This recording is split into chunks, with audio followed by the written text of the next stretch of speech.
तुला वाटतंय की आयुष्याच्या या खेळात तुझा चेकमेट झालाय, तू हरलायस. अरे वेड्या, हा केवळ एक डाव आहे आणि या संपूर्ण जगाच्या पटावरचा सूत्रधार मी आहे.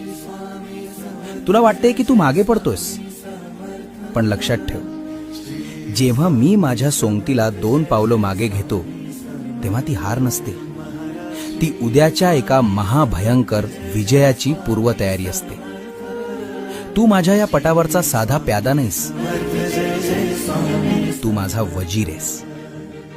या आजूबाजूच्या कायाकुट्ट संकटांना पाहून घाबरू नकोस. त्यांनी तुला घेरलेलं नाही, तर मी त्यांना तुझ्या जाळ्यात अडकवलंय. खेळ अजून संपलेला नाही बाळ, आणि जोपर्यंत हा स्वामी तुझ्या बाजूनं खेळतोय तोवर तुला हरवणारी कोणतीही चाल या जगात बनलेली नाही.